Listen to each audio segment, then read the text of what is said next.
Yo soy Octavio, mejor conocido como Mr. Doctor. Soy médico especialista en medicina interna y experto en manejo de obesidad. Y hoy ya se iba a caer, yo creo que ha de venir aquí los pensamientos de la bruja incluyente, digo, de la nutrióloga más incluyente de, si parece bruja.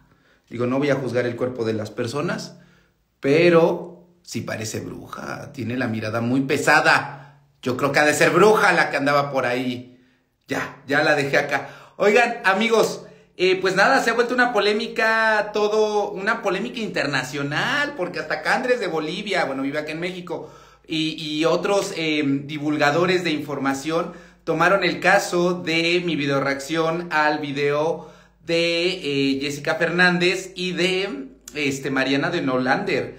Y no solamente se hizo una polémica y un revuelo por todo esto, sino también porque decidió meter su cuchara a alguien que ya le traía muchas ganas, que era la nutrióloga más incluyente de México, marca registrada, Raquel Lobatón. Porque así lo dices, amiga, yo no me estoy inventando nada. En tus redes sociales puede poner...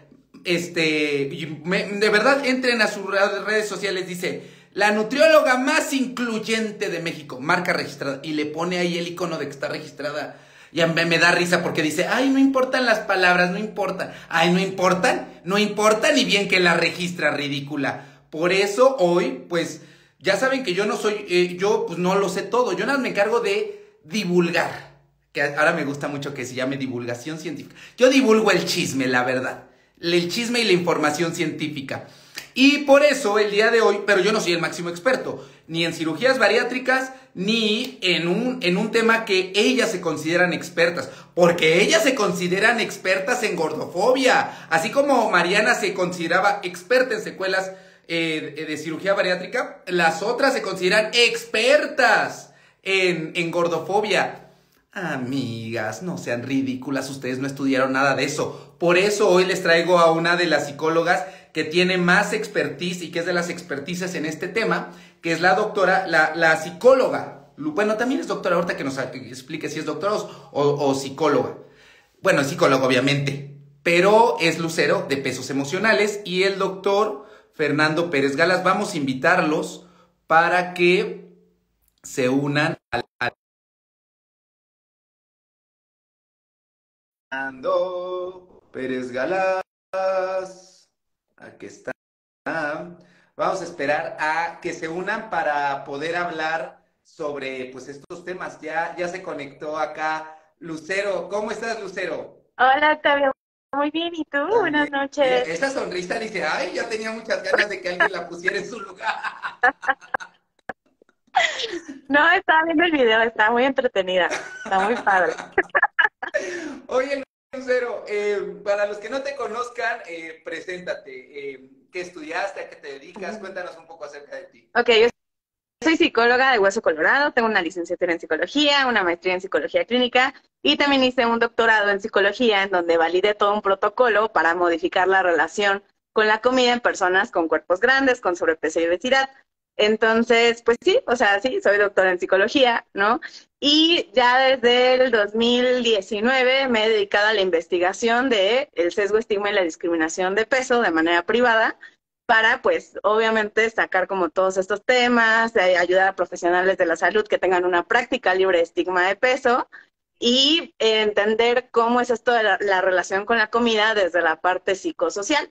Entonces, eso es lo que hago en mi espacio de proyectos emocionales. Perfecto, entonces eres la persona más idónea para hablar sobre justamente, pues yo sé que no te gusta mucho este término porque no es el más aterrizado, pero para hablar como de la gordofobia. Y voy a ser concreto. El pensar que que un procedimiento quirúrgico como la cirugía bariátrica es solamente cuestión de peso, ¿es gordofóbico? Es que, mira, más bien, el pensar que la única solución de un procedimiento sea la baja de peso, ese es el estigma de peso.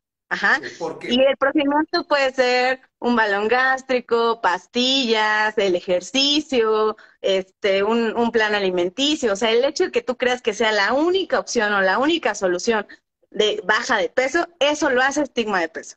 Ok, perfecto. Entonces, pues es incorrecto esto. Desde la cuestión, yo sé que parece repetitivo, pero desde esta perspectiva de estigma, sesgo, sugerirle a alguien, y más que sugerirle, indicarle desde la parte médica con argumentos que requiere hacerse un procedimiento quirúrgico para mejorar condiciones de salud, llámese diabetes, hipertensión, y que vaya asociado a esta condición de obesidad o sobrepeso, ¿es gordofóbico? Justamente por eso yo de verdad insisto, o sea, yo sé que voy a sonar bien repetitiva. Sí hay diferencia entre gordofobia y estigma de peso en un ambiente clínico, ¿sí? Porque el estigma de peso, tú lo ves en toda la investigación, no está peleado con la baja de peso.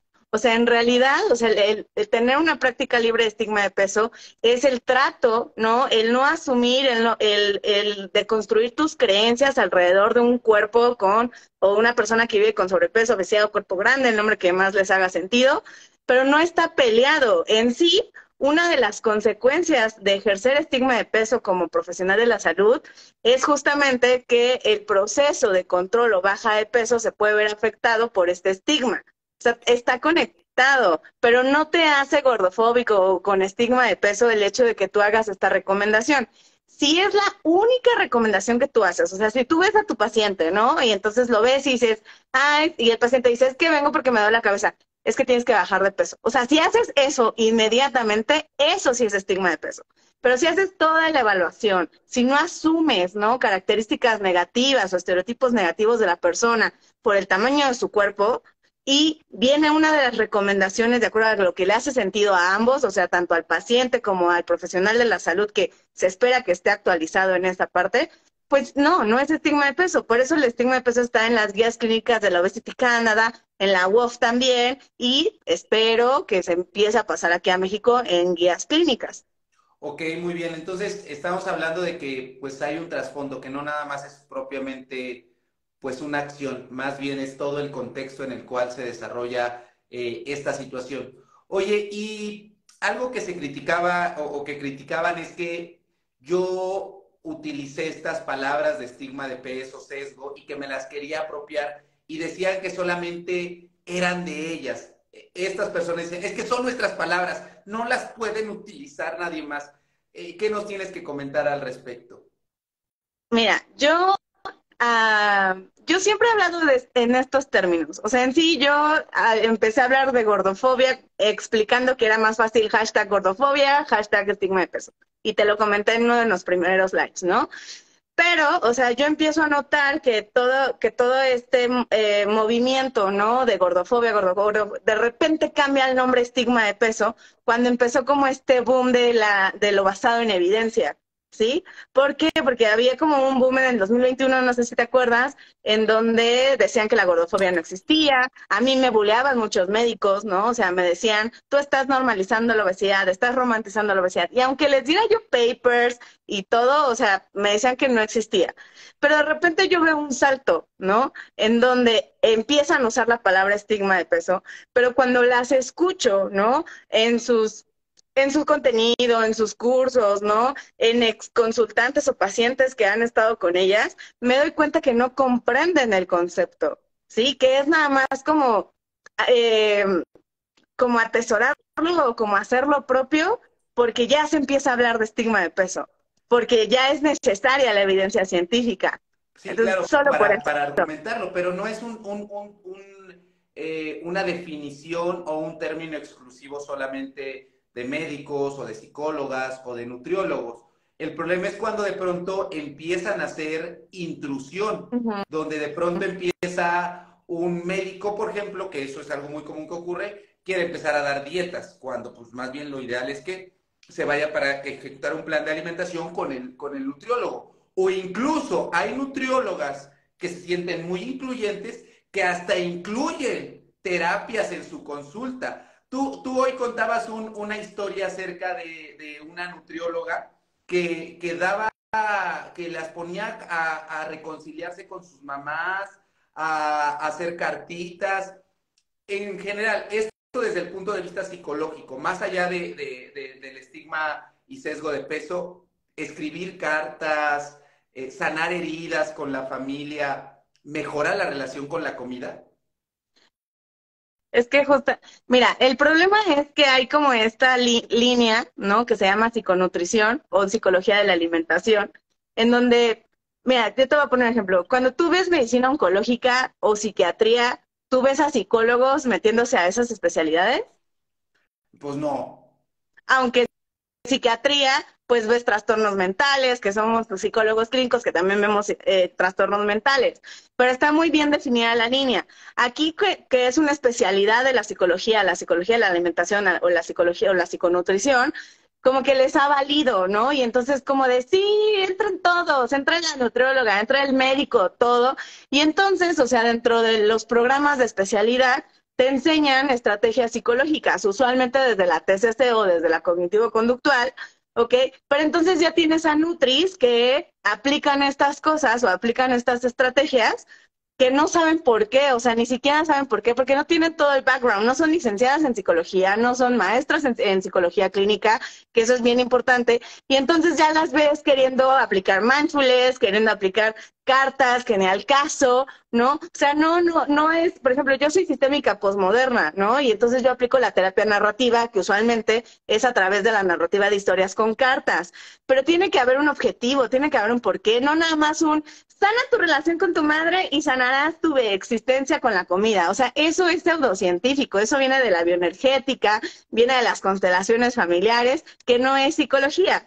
Y entonces, hace mucho yo tenía un espacio aquí en Pesos Emocionales con Dalia Jardines, que se llamaba Perfiles vemos, cédulas profesionales no sabemos. Y hablábamos justamente de todas estas nutris que de verdad daban terapia en su consulta nutricional.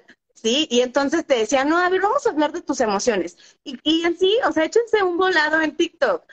Toda Nutri que no tiene ni idea de esto cree que la relación con la comida es con emociones. Y la relación con la comida es un factor psicosocial. O sea, hay factores ambientales, factores hasta económicos que la construyen día a día. No es nada más de comes por tristeza, comes por ansiedad, comes como regulador emocional. No es nada más eso. Y entonces ahí te das cuenta que realmente su alcance solamente es hasta ahí porque no tienen todo el background que se necesita como licenciada en psicología y maestría en psicología clínica para intervenciones clínicas.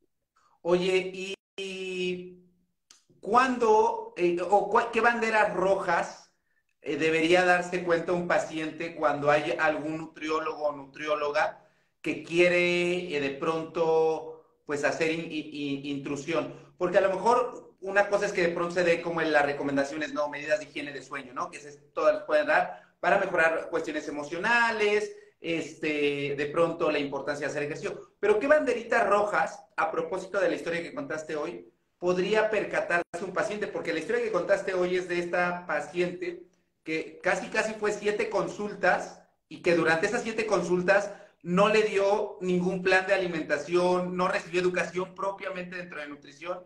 ¿Qué es lo que debe darse cuenta un paciente? O a propósito de esta historia, ¿cómo poder identificar? Pues uno, o sea, realmente, si tú vas como con una psicóloga, por ejemplo, en mi caso, o sea, cuando ya te quiere dar planes de alimentación, ¿no? O cuando ya te quiere dar que la pastilla o que el té para adelgazar y estas cosas, ni siquiera son parte de, o sea, tener como muy en claro qué hace cada profesional.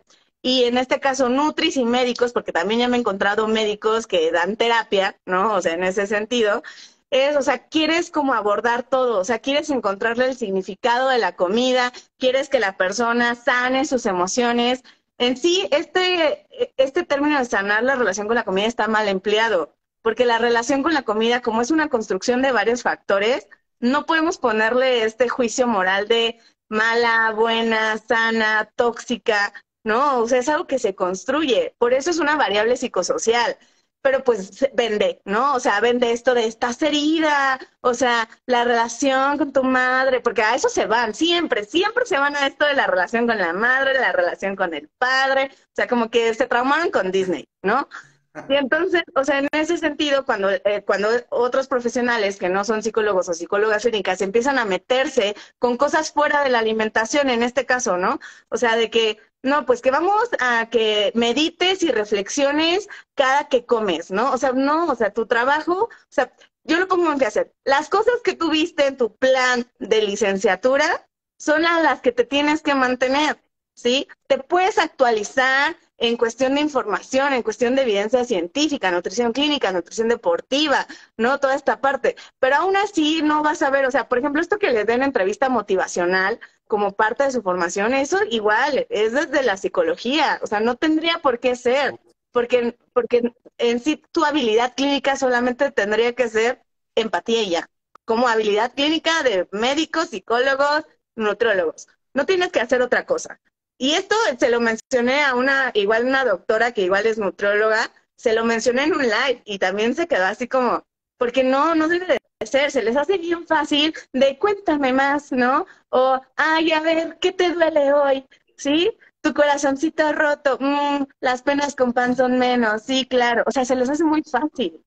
Sí, no, y aparte lo peor del caso es que pueden abrir cosas como los coach, ¿no? Motivacionales, que de pronto van y que dicen, no, a ver, cuéntame, y llora, y empiezan a abrir ahí cuestiones o emociones que después no se pueden cerrar o manejar. Entonces sí es importante que si su médico, su nutriólogo les quiere ahí, desde cuestiones como, a ver, reflexiona, vamos a hacer un análisis, analíceme las calorías, doctor. Y no solamente las calorías, porque las calorías no son el único marcador para determinar si un plan de alimentación es bueno o no. Más bien que les diga cuál es su contexto, que analicen su contexto para saber cuál es el mejor plan que se adapta a ustedes. Oye, Lucero, y ahora, yo nada más vi la primera parte de esta historia, donde hasta la séptima consulta le dijo, no, pues tienes una gordofobia internalizada, porque si tú no aceptas, no vas a poder nunca mejorar tu relación con la comida. Yo ya no vi la segunda parte. ¿Nos las puedes contar?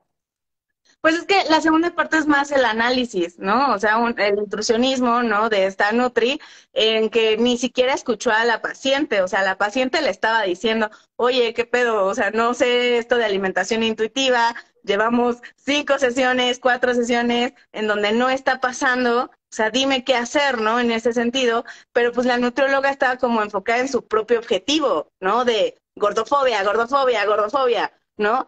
Y esa es una de las cosas de la segunda parte. O sea, la otra parte, pues, es justamente esto.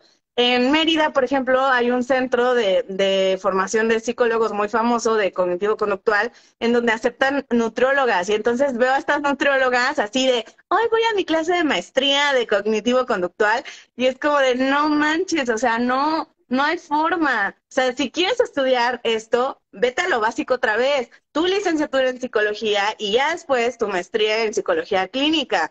Porque no es tan fácil, porque no es nada más de verdad. Y lo veo con esto del abrazo mariposa, que son igual pseudociencias como extrañas, que ese es otro chisme de otra seguidora, con una psicóloga muy famosa aquí en Instagram, que igual tiene un podcast, y le hicieron perder 30,000 pesos con el pinche abrazo mariposa, ¡Ay, ¿no? no me lo Sí, sé!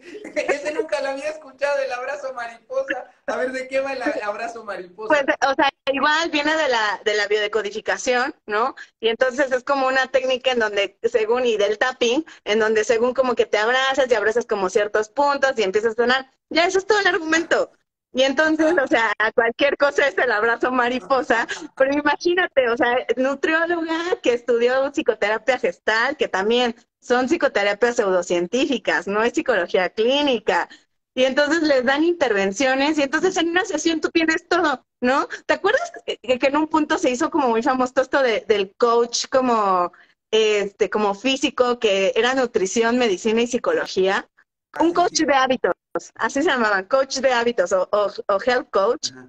Es eso, pero te pones la etiqueta de soy licenciada en tal, pero es lo mismo, o sea, es la misma guarrada, o sea, Ay, no, no, es que sí, y lo peor es eso, que le hacen gastar a la gente recursos económicos que podrían ayudarle, pues, para tratamientos o tan solo para investigar si este sobrepeso o obesidad más bien es el reflejo de alguna otra condición médica.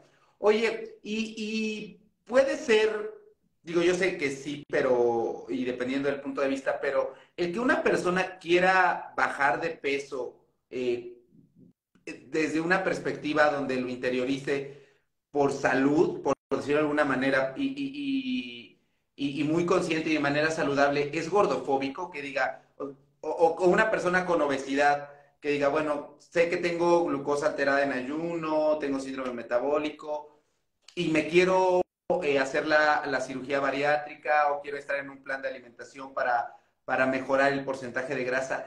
¿Es gordofobia internalizada? Porque creo que por ahí se basan muchos de estos grupos donde dicen, no, tú tienes que aceptar tu cuerpo y quédate como siempre vas a estar. ¿Es correcto? ¿Es gordofóbico? ¿Es propio estigma de peso? Voy a decir algo que a la gente le va a explotar el cerebro, ¿no? Pero es algo que tengo muchas ganas de decir hace mucho tiempo. Esto de gordofobia internalizada no existe en la literatura. Es algo que se inventaron en un podcast de Se Regalan Dudas. Ajá. Y a partir de ese podcast, o sea, empezaron como a hacerlo como muy famoso. Existe el estigma de peso internalizado, de hecho hay escalas psicológicas, ¿no? Que lo miden y todo, pero como tal gordofobia internalizada no hay evidencia, ¿no? Y entonces tú no puedes hablar de que una persona tiene o no tiene algo porque en sí no existe. Ajá, o sea, no existe de acuerdo al concepto como tú lo estás manejando, porque aparte me da mucha curiosidad cómo estas creadoras de contenido ya son varas o autoridades morales en esto. Y entonces ellas dicen que tienes o que no, ¿no? Y un discurso para aterrizar esto es de que si tú tienes un cuerpo mid-size, o sea, no tan gordo, tú sufres de violencia estética. Pero que si eres gorda a partir de la 1XL, ya eres gordofobia. O sea, ¿en qué momento estas personas se ponen en esta autoridad moral de ahí sí desvalidar la experiencia de las personas y de decirle, no, mami, como tú no estás tan gorda para los parámetros que yo creo que son de gorda, es esto. Y como si estás gorda, sí es esto. Y entonces, para mí es bien paradójico porque ellas están ejerciendo un estigma de peso dentro de su discurso antigordofobia. Sí, Creo que porque ya te están tengo a catalogando de entender. acuerdo al peso si tú correspondes o no correspondes a Ujú. cierto tipo de discriminación. Claro, sí. Pero entonces, propiamente, si alguien desea bajar de peso de manera consciente y sin una presión o sin ideas de es porque está mal, pero lo quiere hacer por una perspectiva, pues muy personal o por simplemente el hecho de quererse ver mejor, es un estigma de peso interiorizado. Pues es que si la persona ya lo trabajó, si la persona ya vio mil soluciones y todo eso, no, no lo es. O sea, aquí sí depende, ¿no? Todos tenemos y todas tenemos un estigma de peso internalizado porque también eso es un aprendizaje social. O sea, de en sí estos tres conceptos, sesgo, estigma y discriminación de peso, son variables psicosociales. También es por eso que yo digo, ¿qué no se les hace extraño que médicos o nutris den cursos de esto y todo cuando es chamba de psicología? O Sí. sea, de verdad. Y entonces, o sea, todos lo tenemos en gran o menor medida dependiendo del momento de construcción en donde estés hoy por hoy. ¿Sí? ¿Por qué? Porque lo aprendes, o sea, aprendes que Úrsula, villana, súper gorda, ¿no? Aprendes que Ratflick, gordo y villano, aprendes que las princesas tienen cinturas de avispa, o sea, se va construyendo el concepto, ¿no? De manera interiorizada por un aprendizaje social y uno asociativo. Pero, o sea, no por eso tienes que ponerle a la gente la etiqueta de tienes gordofobia internalizada, porque hasta ya parece como un dictamen, ¿no? Así como de chin. Y sabes que yo me he encontrado muchos consultantes que vienen después de estas creadoras de contenido en donde traen como este miedo con su cuerpo de, es que no puedo bajar de peso porque entonces ya tengo gordofobia internalizada. Y es como de, no, o sea, de verdad no miden el impacto de sus palabras y de desconocimiento en las vidas de las personas. Porque una cosa es el impacto social y otra cosa es lo que pasa en consultorio. Sí, y es importante que, pues eso, que como te decía hace un momento, a veces uno da opiniones y justo por eso no se debe opinar de cuerpos ajenos, que no, porque al final ellos están haciendo eso, están opinando sobre el cuerpo de otra persona. De tanto de lo que se quejan es lo que están haciendo y lo peor es que lo hacen sin ningún fundamento. Entonces, es importante que acá ponían una frase que me gustó bastante, déjame buscarla nuevamente. Nutrióloga María Paula dice, hay que validar los objetivos de los pacientes. Esa es nuestra chamba. Efectivamente, saber qué es lo que quiere el paciente y entenderlo, como bien decías, la palabra es empatizar, sí decirle las cosas como son, pero siendo empático y siempre respetando pues su dignidad como persona. Ahora, así como tú decías, llegan pacientes contigo y de pronto es como de ya vienen con cierto miedo. Lo mismo ocurre, por ejemplo, con las personas que pues escucharon estas ideas o esta mala experiencia que se generalizó, porque aunque ella diga que no lo quería generalizar, sí lo hizo. Tanto es así que ella dice textualmente, yo lo que busco es darles miedo para que no se hagan esa cirugía. Entonces, ahora las personas, si tenían esa oportunidad y a lo mejor si eran candidatas, ya se está negando a una oportunidad de tratamiento, que es algo parecido a lo que puede llegar a pasar contigo.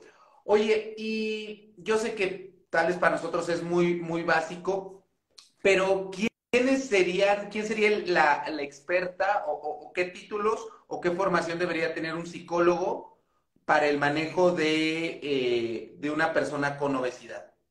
Es que también depende, o sea, ¿a qué le llamamos manejo de la obesidad? O sea, si es una persona que quiere mejorar su relación con la comida, ¿no? En su cuerpo grande, pues tiene que ser un psicólogo clínico especialista en ese tema de relación de conducta alimentaria, de la psicología de la alimentación, ¿no? En ese sentido, que tenga una práctica libre de estigma de peso. O sea, esto de lo libre de estigma de peso, haz de cuenta que es una forma de dar tu servicio. Ok. Ajá.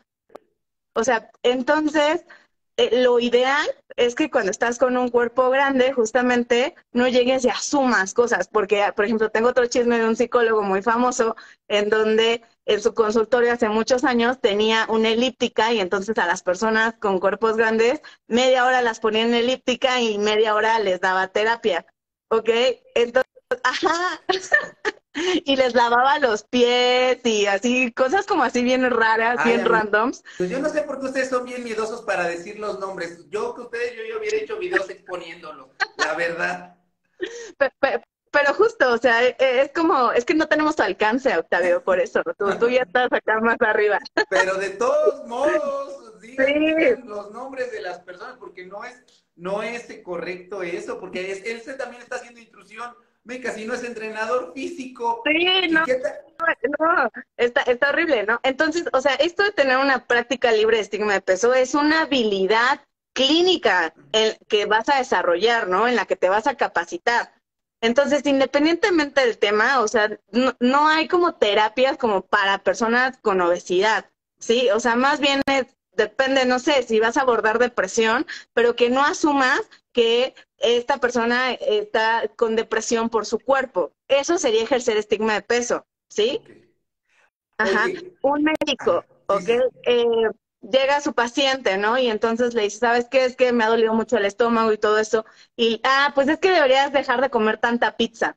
Esa es una práctica con estigma de peso. Y entonces tendría que tener toda una capacitación para que esa habilidad clínica, o sea, es una habilidad clínica, ya, ya sea libre de estigma de peso y entonces ya no tenga como esta idea de, sí, la gente con obesidad tiene gastritis por comer pizza, ¿sabes? sí. ¿Ok? Oye, pero ¿y yo sé que hay cursos diplomados, o cómo es que alguien se puede autodenominar profesional libre de estigma de peso? Pues es que justamente es como toda una capacitación, muchísimo trabajo personal, porque como te decía, o sea, hemos crecido con estos estigmas de peso en los medios digitales, en las películas, o sea, todo esto y hasta en nuestras mismas carreras, o sea, a ti te tocó, ¿no? A mí también me tocó, a mí cuando me dieron psicología de la salud, era así como obesidad, o sea, no tienen autoestima, depresión, ansiedad, todo el tiempo, pero aparte, ahorita ya es una deconstrucción, o sea, las primeras investigaciones de estigma de peso son del 2005.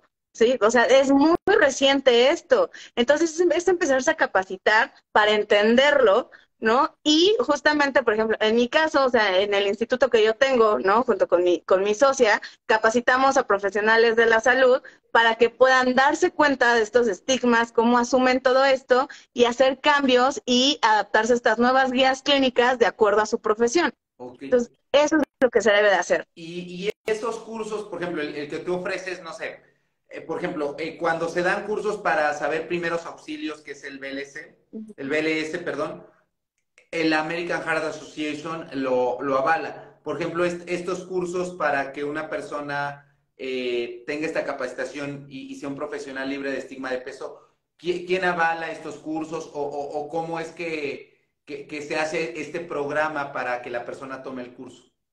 En este caso, como es algo muy nuevo, ha sido autodidacta basándonos en toda la evidencia científica, ¿no? Nosotras en nuestro instituto estamos en proceso de aval con otro instituto. O sea, tampoco, ¿por qué? Porque me he encontrado igual, ¿no? Con creadoras de contenido que dan cursos de estigma de peso o de gordofobia, que ellas mismas se avalan. Y entonces es como, Sí, porque yo también podría dar mi curso de primeros auxilios y decir, bueno, ¿y quién me lo avala o quién respalda todo esto? Pero propiamente hoy por hoy no hay una institución que regule uh-huh. todo esto, o al menos o en otro país, sí lo hay en otros países. La UOF ahorita en su certificación de SCOP tiene un apartado de estigma de peso, Ok, ¿ok? y por ejemplo, ese certificado de la WOC, ¿cómo se puede, de la World Obesity, cómo Uh-huh. podría una persona tener acceso? Pues, o sea, entras a la World Obesity y ahí está el SCOOP, ¿no? Que es la certificación, que es para el manejo de obesidad, pero tienen un módulo de estigma de peso. Como tal, actualmente no existe una certificación así única, avalada, ¿no? De estigma de peso. Nosotras estamos en proceso de, o sea, por fines de convenio de contrato no puedo decir todavía la institución que nos está avalando, pero es una institución muy pesada aquí en México, Ok. pero lo estamos logrando, o sea, estamos en el camino. Y no es nada más que yo agarré y me hice persona empresarial, ¿no? O persona moral, abrí un instituto y yo solita me avalo. O sea, creo que sí hay procesos, ¿no? En lo que alcanzas eso, pero pues también no se pasen. Sí, no, porque efectivamente, o sea, tú me escribiste cuando saqué el video del domingo, me dijiste, oye, no es muy adecuado decir peso centrista. Y yo dije, no soy peso centrista, pero es que la realidad es que hoy lo dije en el video. O sea, es muy absurdo que alguien diga, no soy pesocentrista, porque es lo mismo cuando dicen, es que yo te doy terapia individualizada.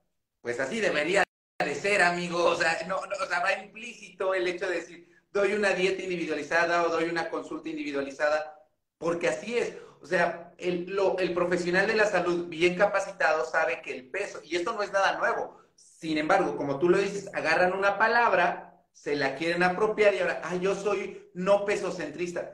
Pero es que un nutriólogo, independientemente de cuál sea su especialidad, sabe, por ejemplo, que el peso no es el único marcador, que hay otros, como que la persona se sienta cómodo con los alimentos que está consumiendo, que ya no le caigan pesados si antes le caían pesados, valorar el porcentaje de grasa, ver si el músculo ha aumentado, o sea, no solo, o en el caso, por ejemplo, mío de medicina interna, pues yo me valido en otros parámetros como laboratorios, niveles de insulina, la glucosa, colesterol. No solamente me quedo con el peso como el único marcador para saber que alguien está mejorando o que tengo una atención, pero pues no sé, es como si ahora dijera, y de hecho sí existe, ¿eh? Hoy justamente estaba platicando con unos representantes médicos porque dentro de la diabetes sí existe, en el abordaje de la diabetes, hoy se sabe que ya el abordaje no debe ser glucosocentrista, aunque parezca muy ridículo, sí no debe ser glucosacentrista, porque la diabetes va más allá de la glucosa, o sea, son otros parámetros como el colesterol, los triglicéridos, la hemoglobina glucosilada. Pero insisto, cualquiera ya puede utilizar estos términos de no soy pesocentrista, yo soy libre de estigma de peso, pero ¿cómo se valida eso? Y bueno, yo ahorita no lo estás diciendo, ¿no? O sea, debería de, o sea, y yo por eso lo preguntaba y iba enfocado más la pregunta a esto. Cuando buscan un cirujano plástico, yo les he explicado, tiene que tener su cédula de médico general, su cédula de médico cirujano general, si es que la tiene, o al menos una segunda cédula de cirujano plástico. Y hay algunos que tienen hasta una cuarta cédula de su alta especialidad. O sea, la de cirujano, cirujano general, cirujano plástico y el alta especialidad en cirugía plástica de mano, ¿no? Pero aquí hay cédulas o cómo un paciente puede saber si sí o si no, o es difícil poder saber si... Sí. Es que creo que estamos en ese punto en donde está como muy difícil. O sea, hoy por hoy, mira, todo esto no se gestó del podcast de Más Allá de la Rosa. Todo esto lleva 2 años, ajá, en donde no nos cuestionábamos esto, en donde creadoras de contenido, por ejemplo, hace un año a mí me tiraron así me decían que yo era gordofóbica por decir la palabra obesidad, ¿no? Y me tiraron horrible, o sea, y ese hate llegó afuera de redes sociales, o sea, en un gimnasio a mí me aventaron agua, o sea, ¿Quién todo, dice un nombre porque para aquí le expongo? Porque de aquí nadie se va a poder. Por eso a mí me da mucha risa desde estos días. El doctor, que ahorita ya llegó acá, Pérez Galás, les decía en el video de ahorita, que hace un año cuando fui a un congreso de obesidad, todos ellos hablaban sobre una influencer que ni siquiera la vamos a mencionar acá, pero que le tiró a muchos doctores y pues ellos, claro, los doctores como pues, no están tan acostumbrados, les da ansiedad así de, ay no, 3 comentarios de hate, ay ya, se me cae el mundo. Y a lo mejor como yo tengo la piel más gruesa y estoy acostumbrado, pero me da lo mismo. Pero siempre les he dicho, no se queden callados. Porque esta gente, hasta que ahorita ahorita estoy leyendo que dicen, Raquel Lobatón ya desactivó sus comentarios. Pues qué bueno, porque por fin alguien ya les puso un alto, porque son bien haters. Y ahora sí, cállense para que aprendan a sí, no andar. o sea, si quieres el nombre, Sí, dilo, sí, dilo para que sepan o sea, aquí. hace un niño, o sea, me tiró mucho hate Ay, acuerpada, ¿no? O que no sea, en la ese sentido. conozco. Me subió a sus historias y me puso que yo era la psicóloga gordofóbica y desvalidó, o sea, todo, porque en ese momento mi instituto era muy pequeño, tenía 200 seguidores, ¿no? Y entonces, o sea, a partir de ahí se la agarró y siempre hacía como referencias de, hay una psicóloga delgada que Ah, habla de estigma de peso. Ah, y entonces yo, en mi cabeza era de, es neta, o sea, no quieres hablar del cuerpo de las personas, pero sí me atacas a mí por ser delgada, ¿no? O sea, en ese sentido, hola, ¿no? Entonces, o sea, hay mucha incongruencia y entonces yo siempre les digo, de verdad, en broma, abran su glándula pineal, o sea, de verdad, véanse bien reptilianos y reptilianas en estas cosas, porque no es posible que estas creadoras de contenido, por no tener un cuerpo grande, desvaliden tu discurso, desvaliden tu experiencia. No se trata de eso, se trata de sumar. sí, y al final yo como lo decía, o sea, yo no estoy invalidando tampoco a la experiencia de Mariana, pues, desafortunadamente le fue mal, como le va mal también a otras personas de otros procedimientos quirúrgicos, desde una endoscopía, desde una cirugía de rodilla, desde una cirugía de ojo, pero no por eso se puede desvirtuar que el procedimiento es malo. Y qué bueno que llegó acá el doctor Pérez Galás, que él es cirujano bariatra, el domingo pasado estuvo con nosotros para hablar sobre la cirugía bariátrica. Hola amigo, ¿cómo estás? Muy bien, muy bien. Otra vez encantado de estar contigo y Lucero igual, encantadísimo de estar con ustedes. Hola, Oye Doc. amigo, creo que hoy no viste el video todavía porque estabas en consulta, ¿no? Sí, perdóname, No, no te preocupes, te va a gustar bastante, se vas me a juntó el disfrutarlo. lavado con el planchado. ¿Eh? Se me juntó el lavado con el planchado. No te preocupes, amigo. Ahorita que acabe el live lo vas a ir a ver para que lo disfrutes. Pero estábamos hablando y justamente en el video mencioné lo que te decía en el audio de hace rato, que hubo este grupo de personas, porque creo que pertenecen al mismo grupo de personas, hace un año lo comentaba en el Congreso de Obesidad, que a muchos médicos, incluyéndote a ti y a Vero, también les habían atacado, ¿no? Les llegaron con mucho hate. Tachándolos de gordofóbicos. ¿Nos quieres contar esa experiencia? Sí, mira, cuando justamente Obesidades nació, hicimos un evento en donde en el sentido, Ahí se. una campaña de concientización justamente para exponer la obesidad. Esta es un clip que se llama Historias de Peso y se los cuento brevemente. Están unos amigos en una cafetería y están esperando a otro amigo y ese amigo que llega es una persona que tiene un cuerpo grande. Y entonces empiezan a haber bromas alrededor de este cuerpo grande y bromas cada vez más pesadas y más pesadas. Y lo que transcurre en ese clip de 1 minuto y medio es justamente la incomodidad de él de estar escuchando la broma tras broma, tras broma, tras broma. Y entonces finaliza el capítulo diciendo la obesidad, no hay nada más enfermo que burlarse de una enfermedad. La obesidad es una enfermedad, acércate a obesidades, punto. Híjole, bueno, se dejaron ir, pero con todo. Yo tengo la piel gruesa, igual que tu amigo, igual que tú, Lucero, que dices, bueno, pues oye, tanto tú tienes tu derecho de andar diciendo todo lo que tú quieres decir, como yo también puedo exponer mi punto de vista. Y es lo que nosotros decimos, oye, pues abramos un debate, te invito a debatir, pero abramos un debate en donde hablemos de ideas respaldadas por ciencia y respetando a las personas. No, hombre, estas se dejaron ir y a mí me tacharon de carnicero, gordofóbico, Misógino. misógino, ya sabes que el privilegio, porque hablan siempre de privilegio, ¿no? Están ellas dando por sentado, por ver mi cara, que el privilegio que yo tengo por esto y el privilegio que yo tengo por el otro. No saben, ¿no? Que yo hice una residencia en donde la hice, los que vivimos una residencia guardia sabe, ¿no? Pues ya te imaginarás. No, para ellas es yo porque estoy en un hospital privado en la Ciudad de México y que es un hospital americano, pues soy un tal por cual, ¿no? Entonces, la verdad es que con estas personas no puedes entablar un diálogo y sobre todo lo que más molesta, y lo dijiste, Lucero, es toda la desinformación que hay alrededor de esto.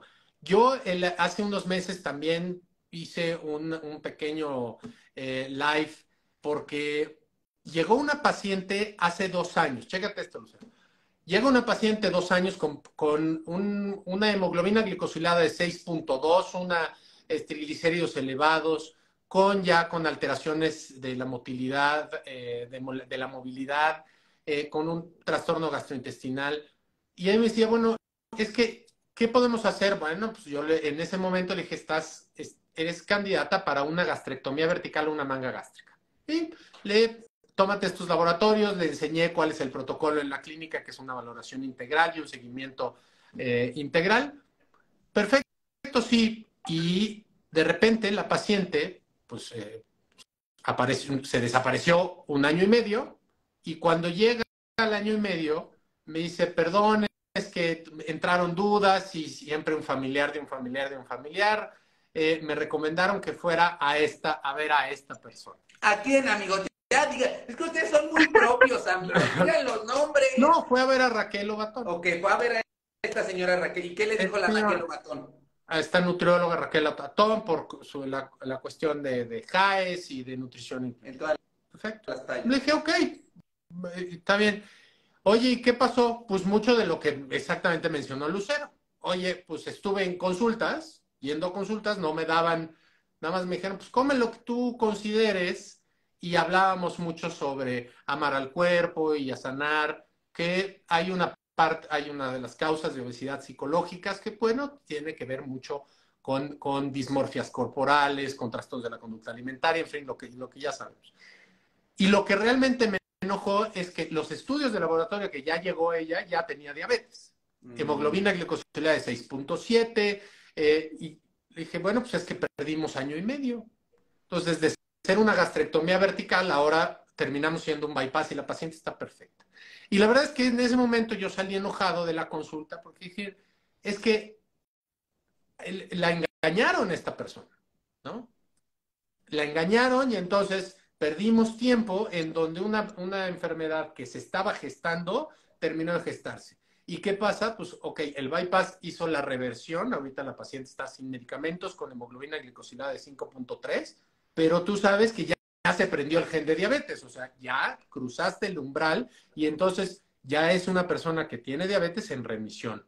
¿Y hasta cuándo estaremos en remisión? Entonces, eso generó, yo puse un live y también se me dejaron ir tremendamente. Incluso hasta tengo el honor de que me haya baneado ya de sus redes y de que me haya puesto en sus highlights toda esta discusión, porque en la réplica de la discusión yo le decía, pues, ante las descalificaciones de insultos, yo nada más me reía y ponía evidencia científica. Y entonces más atacaba y más decía que la gordofobia. Y dentro de todo su discurso nunca puso una evidencia científica.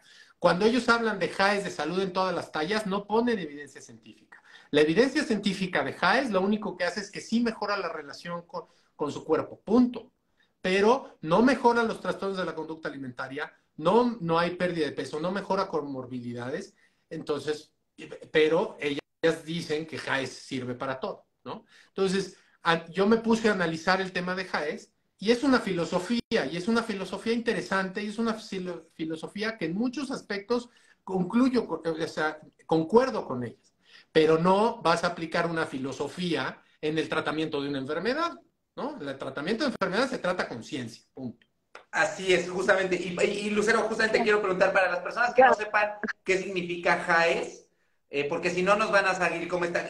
Le hicieron gaslighting. No, hablamos en español. ¿Qué significa Jaez, Lucero? O sea, HIAS en inglés es Health at Every Size o Salud en todas las tallas. Pero yo tengo un chisme de eso, A ver, ¿no? cuéntanos. Yo en octubre del año pasado quise como analizar HIAS, ¿no? O sea, en cuestión como de evidencia científica y todo esto. Y entonces estaba en los pilares, ¿no? Y estoy en el pilar de inclusión de peso. Y entonces cuando veo las referencias que ellos usan en este único pilar, a mí me llama mucho la atención porque una de las cosas es que yo ya las definiciones, yo ya muchas cosas de estigma de peso, ya me las sé de los artículos porque los he leído y releído y he analizado y todo esto. Y entonces me llamó la atención una definición en donde justamente es como la argumentación de la inclusión de peso, ¿no? Y dije, esto yo lo he leído en otro lado, ¿no? Y entonces lo que hice fue copiar y pegar, ¿no? Como en el artículo que ellos habían como citado, y no aparecía eso que ellos habían citado en ese artículo. O sea, ustedes bien sabrán que entonces eso es plagio, ¿no? O sea, eso es inventarse. Porque ellos decían que fatfobia o la gordofobia era ese concepto. Y entonces cuando lo pego como en mi buscador de artículos que yo tengo en mi Mac, me sale un artículo de Pool, del estigma de peso, ¿no? De los del 2007, una cosa así, y me sale esa definición. Y entonces yo dije, no manches, o sea, solamente pegaron gordofobia, está el concepto, pero el concepto es estigma de peso. Y eso es Ah, gravísimo, o sea, ¿verdad? O sea, no sé ustedes, pero sí. para mí es gravísimo en cuestión de concepto, en cuestión de investigación, porque entonces, o sea, ese pilar no lo estoy como descartando, pero sí es grave, como por qué tuviste que hacer eso para venderlo como fatfobia y no llamarlo como en la investigación venía. Estigma de peso. O tal vez Ajá. decir, nosotros proponemos a partir de esto, consideramos como una parte de la conclusión de su estudio, que tal vez se pueda llamar de esta manera, ¿no? Pero sí, copiar tal cual es muy, muy, muy peligroso. Dinos, amigo. Y sabes que yo creo también que es que estigma de peso no suena tan poderoso y tan atractivo como que eres un gordofóbico, Sí, ¿no? o como la nutrición más influyente de México. De hecho, qué bueno que dices eso, amigo, porque ella se vende como la nutrióloga más influyente de México y es marca registrada. Es marca, Es es marca, marca porque registrada. ella dice que las palabras no importan, porque dice, quisieron descalificar a Mariana por decir la palabra cordocidio. Es obvio que no existe. Las palabras no importan. Y si no importan, entonces, ¿por qué registraste tu palabra? A ver, porque así le puso la nutrióloga más influyente de México. Pero como lo decía en el video, lo que les molesta a ellas es que ahora yo utilicé esas mismas frases y desenmascaré su privilegio, porque sí son bien clasistas, desde el hecho de decir que la cirugía solamente es para gente rica, invalida, y a lo mejor dicen ellas, es que tú lo tergiversaste, yo no lo tergiversé, ellos lo dijeron, porque dan a entender o en automático se cierran a que un medicamento o un tratamiento que si bien surge en la iniciativa privada, se pueda traspolar a la vía pública. Y un claro ejemplo de esto, dentro del mismo contexto de obesidad y sin decir marcas, es liraglutide. Liraglutide es un fármaco que hoy por hoy se vende como parte de los tratamientos para la obesidad, aunque la verdad es que a mí no me gusta decirlo de esa manera, es más bien como parte del tratamiento de resistencia a la insulina, pero es un fármaco que cuesta muy caro. Cada pluma cuesta como 2,000 pesos. Pero gracias a todo este movimiento donde se dijo, a ver, este medicamento claro que funciona, hoy por hoy el IMSS ya lo tiene. Y también lo tienen otras instituciones públicas de salud. Y muchos en su momento, y lo siguen diciendo, es que ese medicamento es de gente rica. No, hoy por hoy se tienen que instaurar políticas públicas para que todo el mundo tenga acceso a ese tipo de tratamientos, tanto médicos como quirúrgicos. Y eso es muy clasista de su parte, creer que solamente es para personas ricas ese tratamiento, porque hoy por ahí hay clínicas, tanto de Secretaría de Salud como del IMSS, que pueden, en donde se pueden hacer cirugías bariátricas o cirugías metabólicas, o no estoy correcto. Totalmente de acuerdo. A ver, el GEA tiene un excelente servicio de cirugía bariátrica, de obesidad, y tiene cirugía bariátrica. El IMSS tiene programa de cirugía bariátrica. La Secretaría de Salud de la Ciudad de México tiene programa de cirugía bariátrica. En Monterrey hay programa de cirugía bariátrica. En Jalisco hay programa de cirugía bariátrica. Entonces, decir eso pues es otra vez más, quedan patentes la ignorancia y solamente el utilizar términos que pues, descalifican y que llamen la atención para poder señalar, claro, los cirujanos lo único que quieren hacer es operar, y claro, que salen con los estómagos como si fueran trofeos. No, el trofeo no es un estómago. El trofeo es el tratamiento de un paciente. El trofeo es la salud de un paciente, ¿no? Y una de las cosas que dice Hayes, ok, health at every size es salud en todas las tallas. Yo creo que no hay salud en todas las tallas, pero sí puede ser saludable en todas las tallas. Porque lo que tú mencionabas, Lucero, al inicio, sí, estos médicos, fíjate, nosotros acabamos de hacer, y Vero lo publicó, justo el artículo Ask, ¿no? Se hicieron encuestas en personal de médico para ver el estigma de peso en las instituciones de salud, y los resultados son impresionantes, porque hay muchísimo estigma de peso en los hospitales y en el personal de salud que tenemos que cambiar. Eso que mencionaste de, oiga, doctor, es que me duele el tobillo, pues es que claro, mire su peso. Oye, espéreme, me acabo de resbalar porque tiene usted un escalón allá afuera, ¿no? Sí. Entonces sí, yo creo que te difiero en el término de salud en todas las tallas, más bien puede ser saludable en todas las tallas. Porque una persona con cuerpo grande o cuerpo pequeño puede hacer ejercicio, puede tener actividad, puede tener una buena alimentación, en fin, ¿no? Puedes tener una vida saludable. Y tú, creo que, Lucero, tal vez difieres un poco de eso. Es que miren, no es que difiera, pero es algo que a lo mejor y les explota el cerebro, ¿sí? Ante la OMS, la salud, o sea, es un concepto, o sea, es un estado de completo bienestar en la esfera social, psicológica y física, y no solamente es ausencia de enfermedad, o sea, lo estoy citando tal cual, ¿ok? Y para mí es bien curioso que entonces estos dos discursos extrapolares de salud en todas las tallas y la obesidad es enfermedad, reducen la salud de la persona a algo meramente físico. Entonces no les importa la salud a ninguna de las dos posturas. Lo único que les importa es quién tiene la razón. Captar a la persona en punto A o en punto Z. Pero si realmente fuera esto de salud en todas las tallas ver la salud de la obesidad del otro lado cuando dicen que es enfermedad, bla, bla y todo, no se irían a algo meramente físico. Y eso es como lo que siempre he dicho, así de, es bien feo porque ambas posturas reducen la obesidad o los cuerpos grandes a algo meramente físico y no en concepto de salud. No sé si lo habían pensado así. Y en eso tienes, yo creo que absolutamente toda la razón.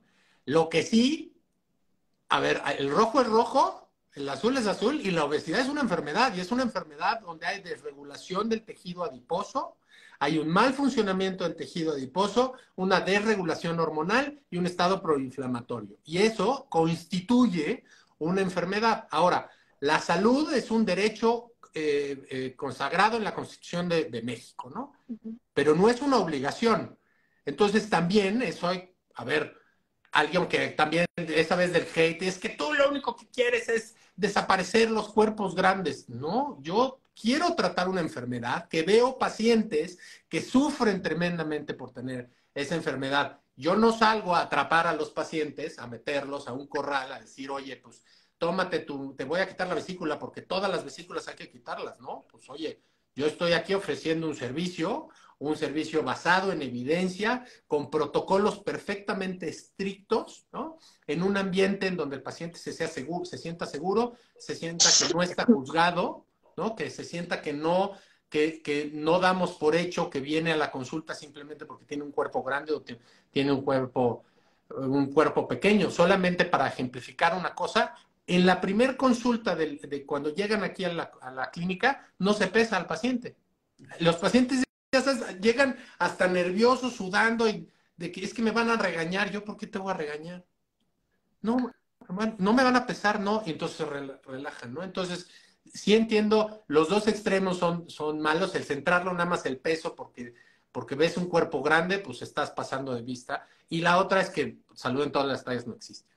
Y fíjate que yo le he aprendido muchas cosas a Lucero sobre, por ejemplo, para Lucero le es más, lo determina más como un factor de riesgo. Y yo lo decía en el último live en el que participó, que yo hoy por hoy prefiero, yo sé que es muy arbitrario esto que voy a decir, pero yo prefiero llamar a la obesidad como una condición médica. Y como lo decía en el video pasado, es una condición médica que a veces juega el papel de enfermedad, pero a veces juega el papel de factor de riesgo. Porque no necesariamente, y no me quiero meter este tema de obesidad metabólicamente sana, porque ya hay estudios que lo han señalado, como lo dije en el video, pero entiendo que va por esto. Hay situaciones donde la persona que tiene un cuerpo grande realmente no está en un proceso, o al menos no captado por laboratorios y por todos los marcadores, en un proceso inflamatorio, pero sí juega un papel de riesgo. Y aquí es donde justamente nos salimos de esta dicotomía, donde decir, dejemos a un lado esto y mejor centrémonos en los hábitos, ¿no? En que, como bien decías, que mejor la persona sea saludable, que tal vez no hay salud en todas las pero que sí sea saludable, que apostemos por una adecuada alimentación, que la persona aprenda a comer, que la persona aprenda a identificar si tal vez emocionalmente no está del todo bien. Porque como bien lo decían, polarizar no es lo más adecuado y es algo que desafortunadamente a lo mejor se tergiversó con estas personas, pero... Y ¿sabes qué? Tomando justamente eso, eh, lo más, digo, todos los tratamientos que tenemos actualmente son tratamientos imperfectos para una enfermedad o una condición tremendamente compleja. Pero lejos de eso, estos discursos de que pues, tu cuerpo es así y así, y etcétera, normalizando, en mi punto de vista, una patología, está generando que los niños tengamos un problema de obesidad y sobrepeso y obesidad en este país de 36%. Que en Chiapas tengan un problema de salud pública tan grave que niños de 10 años están debutando con diabetes tipo 2 porque tienen obesidad infantil. Ese niño, Octavio Lucero, ese niño que debuta a los 10 años con diabetes se va a morir a los 40. El que ya leyó ese estudio te vas de espalda. Entonces sí, a un adolescente sí le tienes que enseñar a querer su cuerpo y que no caigan en conductas de conductas alimentarias de riesgo, trastornos de la conducta alimentaria. Sin embargo, es una línea muy delgada para cambiar el discurso y entonces que esas personas normalicen una patología que está dañando a tantos mexicanos y sobre todo a tantos niños. Yo creo que debemos de centrarnos en reconocer esto para que trabajemos en la prevención en los de abajo. Si estas cifras de obesidad infantil se mantienen, las proyecciones son terribles, terribles, terribles, ¿no? Entonces, creo que eso es lo que tenemos que dejar claro. Sí, y mira, y creo que aquí Lucero va a hacer una muy buena intervención en el sentido de que es un hecho, o sea, si un niño desarrolla diabetes desde esta corta edad a los 10 años, su desenlace obviamente es catastrófico, también en el sentido de la salud pública. Pero yo alguna vez, y justamente qué curioso, yo iba rumbo a un congreso justamente a Chiapas, y yo, y lo sabe Lucero, le ha tocado en algunos ya, ha visto tal vez mi evolución de ciertos conceptos que yo tenía sobre la obesidad en TikTok y cómo ahora comprendo desde otras perspectivas las realidades. Porque yo juzgaba a las personas que por sí mismo tomaban refresco, ¿no? Y va en relación a esto que decías, Fernando. Yo decía, ¿por qué las personas toman refresco que no saben que es malo? Y me decía este amigo que es médico y es especialista en salud pública, y me decía, ¿y no te has puesto a pensar, Octavio, que probablemente el único momento del día de esta persona, que a lo mejor es un campesino, es un albañil, su único momento donde es feliz o está tranquilo es justamente cuando regresa de trabajar y se toma ese refresco. Es decir, comprender que una acción o un desenlace como lo es la obesidad, porque siendo sinceros y viendo desde un punto, la obesidad surge como un desenlace, como la suma de varios factores, como lo sabemos, es multifactorial. Tú lo decías en esta comunidad en Chiapas. El problema creo que sí, obviamente, es la obesidad como lo que la representa, pero ¿qué es lo que lleva atrás de la comunidad a que tengan el problema de obesidad? O sea, ¿por qué no mejor cuestionarnos? O sea, sí la obesidad, porque ese es el problema que está grande, la bomba que va a explotar, por decirlo de alguna manera, pero atrás, ¿qué ha llevado a esa comunidad a tener esos comportamientos? Porque no creo que vaya solamente por el hecho de que ven a una persona con un cuerpo grande. Claro. O sea, porque creo más bien que va con los hábitos y con conductas que han aprendido, más allá de que vean que hay un cuerpo grande. Porque no creo que vaya ahí, porque pasa lo mismo con otras situaciones u otras comunidades que han sido relegadas. Es cuando un niño ve a dos personas del mismo sexo besándose, no lo van a ver ni malo ni bueno. Simplemente es el concepto que le hayan dado. O sea, hay cosas más atrás que pueden llevar a un niño a tener ciertos conceptos. Lo mismo creo que ocurre en este caso con la obesidad. No sé qué opines tú, Lucero. Dos cosas, ¿no? La primera, esto de normalizar la obesidad está normalizada simplemente ya por estadística, o sea, y por habituados en cuestión de que tú sales a la calle y ves a personas con cuerpos grandes, eso ya está normalizado. Lo que pasa es que le metemos un juicio moral a esta normalización de correcto o incorrecto. Y no podemos meterle un juicio moral a algo que es multifactorial, a algo que ni siquiera es de, sí, o sea, está bien que comas de esta forma, está mal que comas de esta forma, porque no se le puede poner, porque es multifactorial todo. La relación con la comida, la relación con el cuerpo en sí, o sea, el diagnóstico, la condición de obesidad, ¿no? Ese es mi primer punto. Y el segundo punto, estos debates de si la obesidad es enfermedad o no, de verdad ya es muy 2022. O sea, ya ni siquiera es como, es el tema. El tema tiene que ser cómo tú vas a tener tu práctica libre de estigma de peso, si es enfermedad o no. Hay un artículo muy bueno de Pool que menciona que con qué se siente más cómoda la gente, si con la palabra gordo o con la palabra obesidad, que esta es una de las cosas de estas creadoras de contenido, de cancelemos la palabra obesidad y la palabra gordo. Y está bien interesante porque aparte es una revisión sistemática en donde se descubre que las palabras que más les hacen sentir incómodas a las personas en ese estudio es gordo y obesidad. O sea, ni siquiera, o sea, ni a cuál irle. Y con las cuales se sentirán más cómodos es con peso o exceso de peso. Punto, ¿sí? Y este artículo es del 2021, ¿no? En ese sentido. Nosotras la replicamos aquí en México y salió cuerpo grande o talla grande. Ajá. Entonces, o sea, ¿qué pasa con esto? O sea, de verdad, ya no tendría por qué ser el tema principal de si es enfermedad o no, porque al final es entender a la persona que tiene estas opciones para poder mejorar su calidad de vida, no tanto la salud, mejorar su calidad de vida. Y si la salud está dentro de la calidad de vida, va por ahí. Y si es una cirugía cool, si es tal medicamento cool, si es terapia cool, si es actividad física cool y le hace sentido, genial.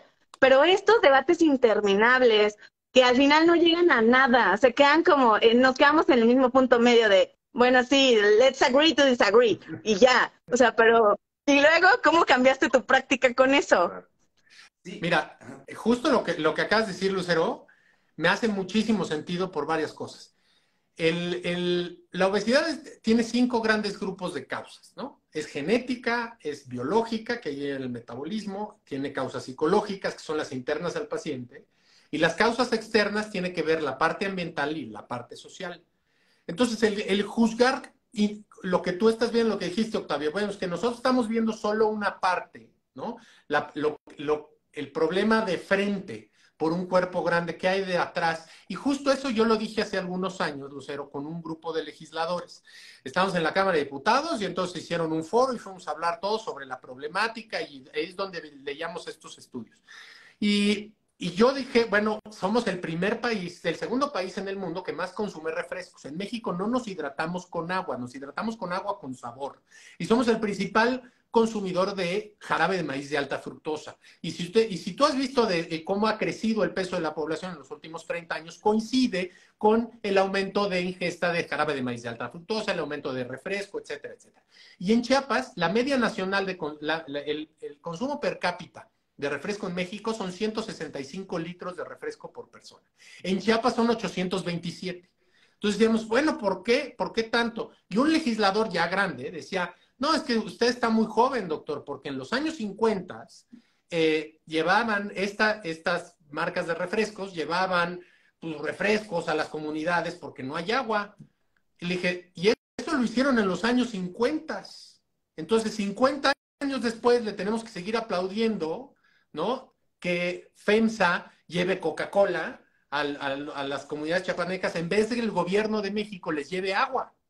Es lo que tú dices. Entonces, pues sí, si no reconocemos eso, lo vamos a terminar normalizando. Y entonces, ¿para qué resolvemos un problema que no es un problema? ¿Y sabes qué va a pasar en los próximos 30 años? En 30 años vamos a decir es que ya tenemos el problema tan grande. Fíjate, la conclusión de un doctor que nos presentó ese estudio te va a ser de espaldas, lo que decía, si esta tendencia se mantiene, va a ser la primera generación de padres que entierren a sus hijos. Así concluye su participación. Entonces te quedas así, oye, yo tengo 2 hijos chiquitos, o sea, ¿me entiendes? Creo que es una línea muy delgada y concuerdo totalmente. El seguirnos peleando si eso no es, eso lo debemos de dejar atrás. Lo que sí hay que ver para adelante es qué vamos a hacer para mejorar el diagnóstico y el tratamiento de estas personas. Sí, y no solamente verlo como la enfermedad o como la condición, sino como yo lo he aprendido ahora, es apostar porque la persona sea saludable, apostar porque genere mejores hábitos, que mejore su relación con la comida, con la salud emocional, con el sueño, con la microbiota intestinal. Pues bien, Lucero, ¿algún mensaje final que quieras darnos para ir concluyendo este live? Cuestionen, siempre, cuestionen, busquen. Saqué una frase en el último TikTok, ¿no? De Candrex, no, yo les dije, creador de contenido que le echa tierra a otro creador, no es una postura neutral, ¿sí? No. Yo No le lo echo es. tierra al Raquel, Ajá. entonces no es tan... No. No.